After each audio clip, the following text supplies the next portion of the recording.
Guys आज पढ़ते हैं स्टैंडर्ड 9 एनसीईआरटी इंग्लिश के lesson number 8 reach for the top. यहाँ पे हम लोग दो लेडी की स्टोरी के बारे में पढ़ेंगे जो किस हिसाब से बहुत ही मेहनत से एक बुलंदी तक पहुँचती है और अपनी फील्ड में बहुत ही एक ऐसी पोजीशन पर पहुँचती है जो अनरीचेबल हो किसी और के लिए। पहली स्टोरी में पार्ट 1 में हम लोग संतोष यादव के बारे में पढ़ेंगे। नाम सबको लग रहा होगा कोई लड़का होगा, लेकिन संतोष का मतलब होता है सुकून, शांति, सेटिस्फैक्शन। और संतोष यादव के पेरेंट्स ने संतोष यादव का नाम संतोष क्यों रखा वो भी देखेंगे हम लोग। लेसन की शुरुआत करते हैं। The only woman in the world who has scaled the Mount Everest twice was born in the society where the birth of the son was regarded as a blessing and the daughter do not consider a curse but was not generally welcome। ये ऐसी woman है संतोष यादव जिन्होंने mount Everest को 2 बारी चढ़ा था, जहाँ पे ऐसी सोसाइटी में लड़कों का बॉर्न होना बहुत ही इम्पॉर्टेंट माना जाता था और लड़की के बॉर्न को कर्ज तो नहीं लेकिन इतना ज़्यादा वेलकम नहीं माना जाता था। ये स्टोरी तब की है जहाँ पे संतोष यादव ने एक ऐसी चीज़ कर दिखाई जो कोई भी वुमन अपने सपने में भी नहीं सोच पाएगी। When her mother was expecting Santosh, a traveling holy man, giving her his blessing, assuming that she wanted a son। यहाँ पे मैं बता दूं कि संतोष यादव के आगे और 5 भाई थे, तो उनकी मम्मी एक्सपेक्ट कर रही थी कि संतोष एक होली मैन हो, मतलब एक लड़का पैदा हो। तो उन्हें ऐसे ही ब्लेसिंग दी मानो वो एक लड़का हो। But to everyone surprise the unborn child grandmother who was standing close by told him that they did not want a son. लेकिन उनकी जो ग्रैंड चाइल्ड की जो ग्रैंड मदर थी, 5 लड़के आने के बाद दे एक्सपेक्ट कर रहे थे कि एक लड़की आए अभी। The Holi man was also surprise. और जो होली मैन है, मतलब जो पुजारी होते हैं जो ब्लेसिंग वेसिंग करते हैं, उन्होंने भी ऐसे आशीर्वाद दे दिया कि ठीक है लड़की ही हो। और घर पे सब ऐसा ही सोच रहे थे कि 5 लड़के तो हो गए, अभी एक लड़की आ जाए तो अच्छा है। लेकिन होली मैन भी यहाँ पे सरप्राइज हो जाता है and he gave a request blessing, और वो भी ब्लेसिंग देते हैं लड़की को। and as destiny would have it a blessing seems to work। उनकी डेस्टिनी भी ऐसी थी कि ये सारी ब्लेसिंग आगे जाके वर्क करी। संतोष was born the 6th child in the family with the 5 son। अभी मैंने बोला कि उनके 5 भाई थे और वो छठी थी, बहन थी भाइयों की, 5 brother. she was born in the small village of the Joniyawas of Rewari district in Haryana. ये हरियाणा में रेवाड़ी डिस्ट्रिक्ट के अंदर जोनियावास करके एक छोटा सा विलेज था, वहाँ पे बॉर्न हुई थी। The girl was given the name Santosh which means containment, satisfaction.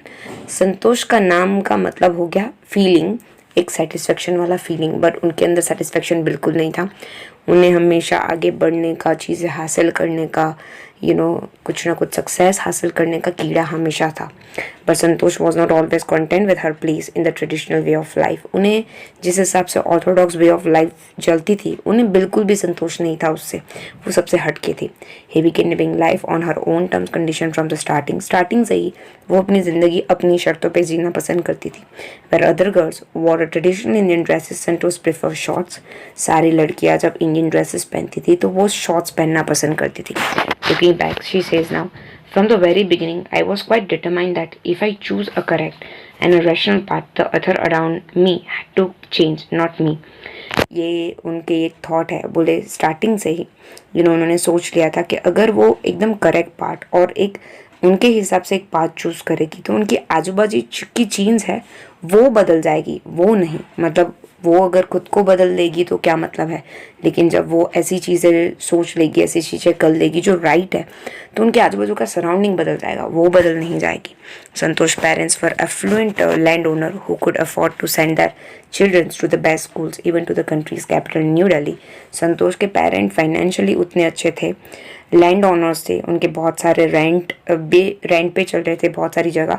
तो यहाँ पे वो अपने बच्चों की एजुकेशंस, उनकी डेली नीड, उनके ऊपर कोई भी सेक्रीफाइस नहीं था। वो अपने बच्चों को दिल्ली कैपिटल जैसी जगह पे भी स्टडी के लिए भेज पाए, उतने कैपेबल थे, which was quite close by. But in line with the prevailing custom in the family, Santosh had to make to do with the local village school। लेकिन घर के अंदर जो कस्टम था कि जो घर की औरतें हैं वो नज़दीक में ही एजुकेशन लेंगी, तो उसका शिकार संतोष को भी होना पड़ा। So she decided to fight the system in her own quiet way when the right moment arrive. So उसने डिसाइड किया संतोष ने कि वो सिस्टम को अपने हिसाब से लड़ेगी सिस्टम के साथ, और वो राइट मोमेंट में बिलीव करती थी, तो इसीलिए उसने सिस्टम के साथ लड़ने का फैसला किया।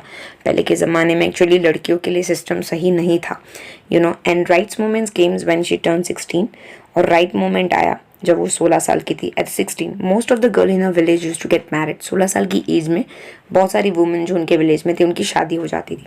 संतोष was also under pressure from her parents to do the same. उनके पेरेंट्स भी संतोष को सेम वे के लिए फोर्स कर रहे थे।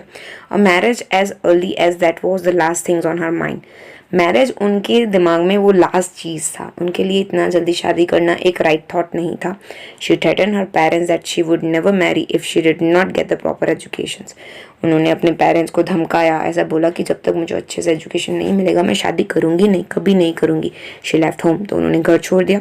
Got her self enrol in the school in the Delhi, और खुद दिल्ली स्कूल में एडमिशन ले लिया। When her parents refused to pay for her education, उनके पेरेंट्स ने सरासर मना कर दिया कि मैं तुम्हारे एजुकेशन के लिए पैसे नहीं भरूंगा। She politely informed them of her plan to earn her money by working part time to pay her school fees. फिर उन्होंने घर गए और अपने पेरेंट्स को बताया, जब उन्होंने मना कर दिया फीस भरने से, उन्होंने बताया कि मैं पार्ट टाइम जॉब करूंगी और अपनी फीस खुद पे करूंगी। Her parents had agreed to pay for her education. Time गया, उनके पेरेंट्स भी बहुत ही काइंड हार्टेड थे। फिर उन्होंने ये नहीं पसंद था कि भाई मेरी बेटी बाहर जाके काम करे, तो उन्होंने फिर उसकी फ़ीस पे करना हाँ बोल दिया कि ठीक है मैं पे कर लूँगा। उनके पेरेंट्स अग्री कर गए फ़ीस पे करने के लिए later on. Wishing always to study a bit more and with her father slowly getting use to her urge for more education. धीरे धीरे वो स्टडी ज़्यादा करती गई। पेरेंट्स भी उससे ज़्यादा एक्सपेक्ट करते गए कि और ज़्यादा पढ़े, उनके पापा specially. Santosh pass the high school examination. Santosh ने हाई स्कूल एग्जामिनेशन पास की और she went to the Jaipur, और फिर जयपुर चली गई आगे की स्टडी के लिए। शी जॉइन महारानी college and got the room in the Kasturba hostel. उन्होंने महारानी कॉलेज में एडमिशन ले लिया और कस्तूरबा हॉस्टल में रहते थे। संतोष रिमेंबर, संतोष को अभी भी याद है, Kasturba hotel face the Aravalli hills. पीछे की साइड से उन्हें अरावली हिल्स बहुत अच्छे से दिखती थी। I used to watch the villager from my room going up the hills and suddenly vanish after the while. उन्होंने देखा कि मेरे रूम से ही कुछ मेरे विलेजर्स हैं, कुछ जो मेरे साथ रहते हैं, वो हिल्स पे जाते थे फिर गायब हो जाते थे। One day I decided to check it out myself. उन्होंने खुद डिसाइड किया, संतोष ने, कि मैं जाऊंगी और चेक करूंगी कि है क्या। I found nobody except a few mountaineers. मुझे वहाँ पे बहुत सारे माउंटेनर्स दिखे। I ask if I could join them. मैंने उनसे पूछा क्या मैं उन्हें ज्वाइन कर सकती हूँ।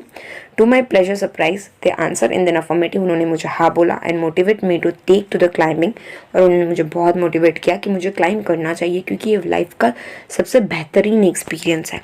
Then there was no looking back for this determined young girl. और फिर एक बारी उन्होंने चढ़ाई शुरू की, फिर उन्होंने कभी बैक होके देखा ही नहीं। She save money and enroll in course of Uttarkashi's Nehru Institute of Mountaineering. बहुत सारे पैसे जमा किए उन्होंने। फिर अपना एनरोलमेंट अपने पेरेंट्स को कहे बिना उत्तराकाशी नेहरू इंस्टीट्यूट माउंटेन की जो ट्रेनिंग देते हैं वहाँ पे उन्होंने अपना एनरोलमेंट करा दिया। My college semester in Jaipur was to end in April but it ended on the 19th of May and I was supposed to be in the Uttarkashi on the 21st। यहाँ पे ऐसा बोल रहा है कि मेरी कॉलेज की जो एग्जामिनेशंस थी वो अप्रैल के एंड में ख़त्म होने वाली थी और 19 मई को यहाँ पे मेरा यहाँ पे एग्जामिनेशन ख़त्म ही होने वाला था और 21 को मुझे उत्तरकाशी में होना था ट्रेनिंग के लिए। So I did not go back, instead I headed straight for the training. मैं घर नहीं गई, मैं सीधा यहाँ से उत्तरकाशी चली गई ट्रेनिंग के लिए। I had to write a letter of the apology to my father without whose permission I had got myself enrolment at the Uttarkashi. मैंने अपने पापा को लेटर लिखा जिसमें मैंने उन्हें सॉरी कहा। बिना उनकी परमिशन लिए बिना मैंने उत्तरकाशी में एनरोलमेंट ले लिया था और माउंटेनियरिंग जैसी एक नई चीज़ में अपने आप को ढाल दिया था। There after Santosh went on expedition every year. उसके बाद संतोष एवरी साल एक्सपीडिशंस के लिए चढ़ने के लिए जाती थी। हर क्लाइंबिंग स्किल मेच्योर रैपिडली। धीरे धीरे उनकी क्लाइंबिंग में एक मेच्योरिटी आने लगी, एक ठहराव आने लगा, एक बहुत ही अच्छा क्लाइंबर होने लगी वो। Also she develop a remarkable resistance to the cold and altitude. Height पे और ठंडी के सामने लड़ने का एक उन्होंने अपने आप में एक रेजिस्टेंस रिमार्केबल क्रिएट कर लिया था। Equip with the iron will. उनकी जो इच्छा थी वो एकदम फौलादी थी। फिजिकल एंड्योरेंस, उनकी जो सहन शक्ति थी, उनके अमेजिंग जो मेंटल थॉट टेस्ट थे, उनके जो विचार थे, शी प्रूव हरसेल्फ रिपीटेडली। और ये उनको प्रूव करने के लिए काफ़ी थे। The Culminations of her hard work and the sincerity came in 1992, just 4 years after she had slightly asked the Aravalli mountaineer if she could join them. 4 साल की मेहनत के बाद 1992 में अरावली माउंटेनर्स को उन्होंने पूछा क्या उन्हें ज्वाइन कर सकती है माउंट एवरेस्ट चढ़ने के लिए. If she could join them. At barely 20 year of age से वो 20 साल की थी. Santosh Yadav scale Mount Everest and becoming the youngest woman in the world to achieve the feat. और वो पहली ऐसी इंडियन थी जो 20 साल में माउंट एवरेस्ट चढ़ी थी. If her climbing skill and physical fitness and mental strength impressed her seniors, her concern for the others, desire to work together with them found her special place in the heart of the fellow climber. उनकी skill इतनी जोरदार थी, उनकी physical fitness और उनका mental strength इतना जोरदार था कि उनके सीनियर्स ऑलरेडी इम्प्रेस थे ही, लेकिन बाकी सारे क्लाइंबर्स भी वो उनकी चढ़ाई से बहुत ही ज़्यादा इम्प्रेस थे. During the 1992 Everest missions, the Santosh Yadav provided special care to the climber who lay dying at the South Col. She was unfortunately unsuccessful in saving them. 1992 के एवरेस्ट के मिशन की बात है. संतोष यादव जब बहुत ही स्पेशल केयर के साथ climb कर रही थी तो उनके साथ एक कलीग थे, उन्हें वो अनफॉर्चुनेटली बचा नहीं पाई. However she manage to save another climber. लेकिन उसके साथ दूसरे जो क्लाइंबर थे Mohan Singh, who would have met him with the same fate had she is not share her the oxygen with him. उन्होंने संतोष यादव ने मोहन सिंह को बचा लिया था, उनका जो ऑक्सीजन सिलेंडर था उनके साथ शेयर करके. Within 12th month, Santosh found herself a member of the Indo-Nepalian Women's Expedition that invite her to join them. 12 महीनों में ही संतोष को इंडो नेपोलियन वुमेन एक्सपीडिशन से एक इन्विटेशन आया उन्हें ज्वाइन करने के लिए.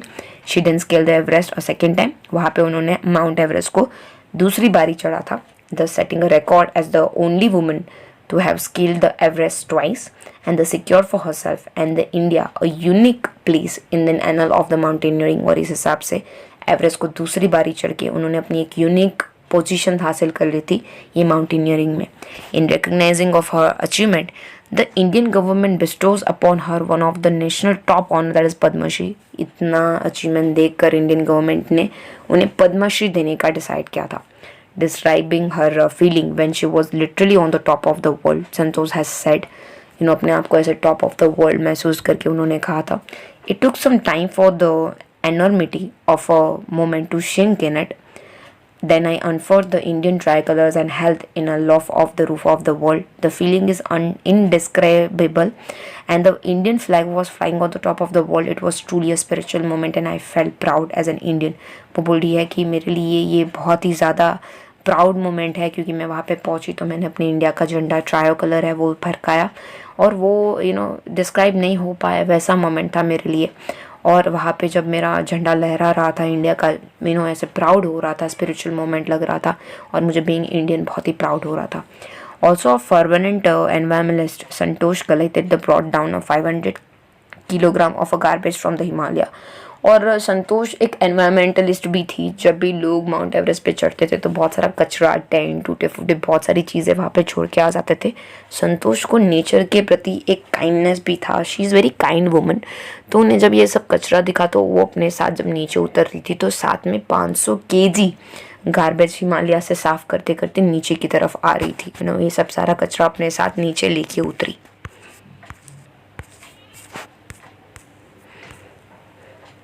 पार्ट 2 हम लोग नेक्स्ट पार्ट 2 में देखेंगे. Thank you so much. अभी तक आपने हमारी चैनल को सब्सक्राइब नहीं किया है तो सब्सक्राइब आइकन को क्लिक करके सब्सक्राइब कर दीजिए. कमेंट में ज़रूर बताइए वीडियो आपको कैसी लगी और लाइक करना मत भूलिएगा. Thank you so much.